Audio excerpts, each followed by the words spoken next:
coffer still continued to glow, but the lamps began to grow dim. At first I thought that their light was being overpowered by the thick black smoke, but presently I saw that they were, one by one, burning out. They must have burned quickly to produce such fierce and vivid flames.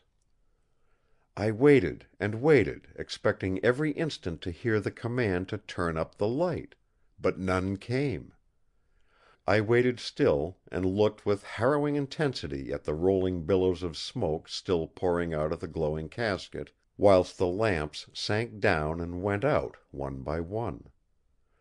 Finally there was but one lamp alight, and that was dimly blue and flickering.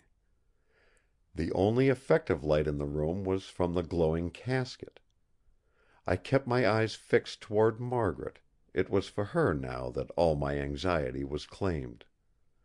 I could just see her white frock beyond the still white shrouded figure on the couch. Silvio was troubled; his piteous mewing was the only sound in the room. Deeper and denser grew the black mist and its pungency began to assail my nostrils as well as my eyes. Now the volume of smoke coming from the coffer seemed to lessen, and the smoke itself to be less dense. Across the room I saw something white move where the couch was. There were several movements.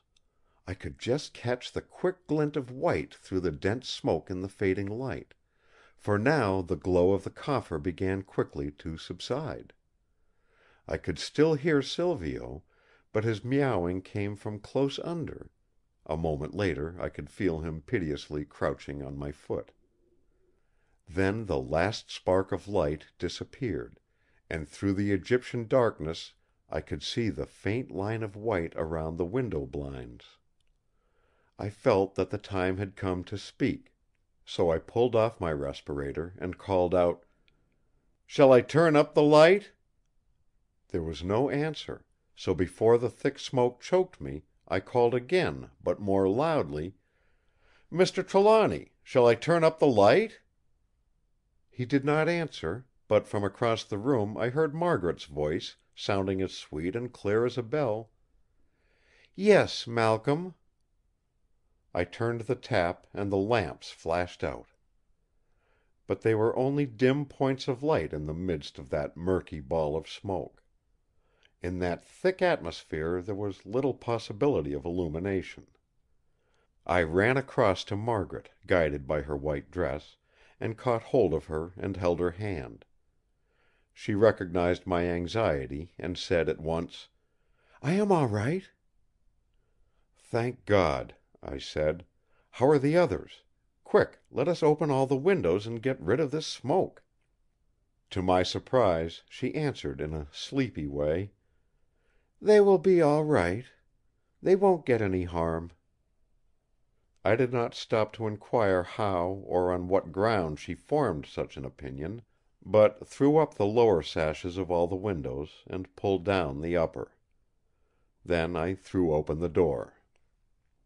A few seconds made a perceptible change as the thick black smoke began to roll out of the windows. Then the lights began to grow into strength and I could see the room. All the men were overcome.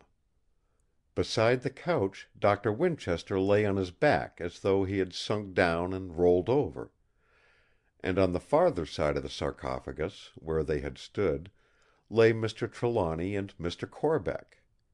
It was a relief to me to see that, though they were unconscious, all three were breathing heavily as though in a stupor. Margaret still stood behind the couch. She seemed at first to be in a partially dazed condition, but every instant appeared to get more command of herself. She stepped forward and helped me to raise her father and drag him close to the window. Together we placed the others similarly, and she flew down to the dining room and returned with a decanter of brandy. This we proceeded to administer to them all in turn. It was not many minutes after we had opened the windows when all three were struggling back to consciousness. During this time my entire thoughts and efforts had been concentrated on their restoration; but now that this strain was off, I looked round the room to see what had been the effect of the experiment. The thick smoke had nearly cleared away, but the room was still misty and was full of a strange pungent acrid odour. The great sarcophagus was just as it had been. The coffer was open, and in it, scattered through certain divisions or partitions wrought in its own substance, was a scattering of black ashes.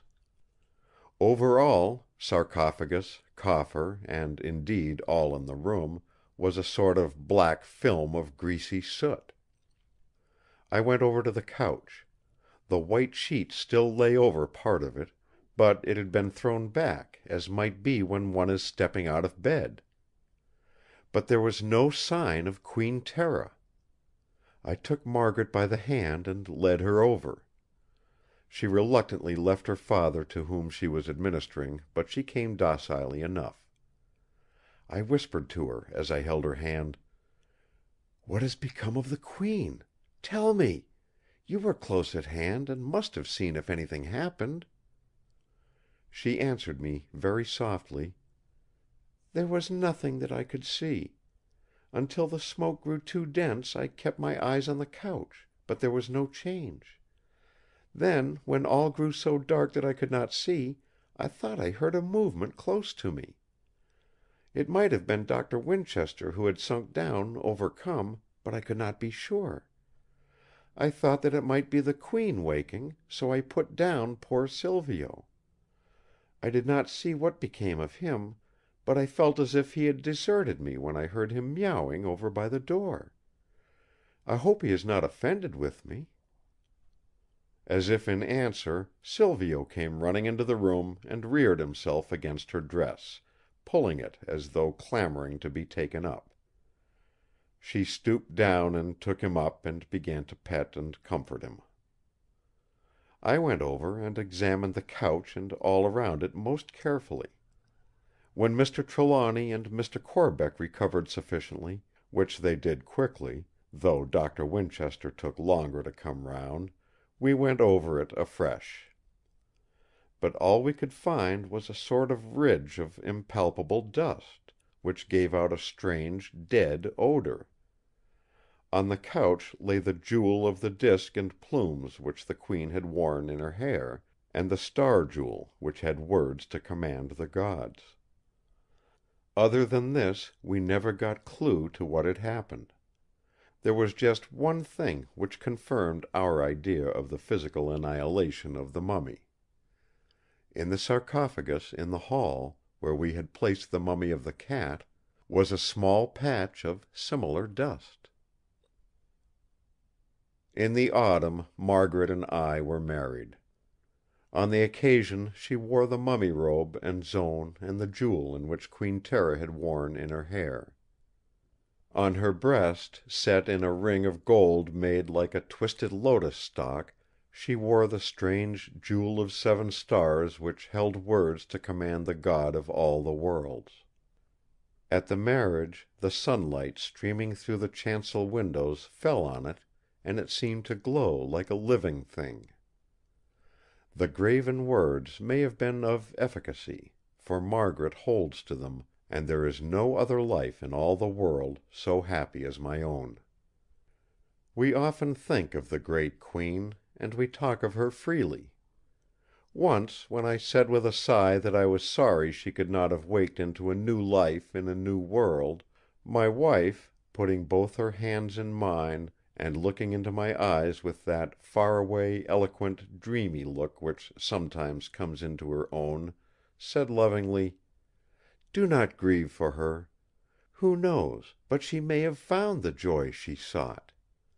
Love and patience are all that make for happiness in this world, or in the world of the past or of the future, of the living or the dead. She dreamed her dream, and that is all that any of us can ask." The End. End of Chapter 19. Recording by Roger Moline. End of The Jewel of Seven Stars, by Bram Stoker.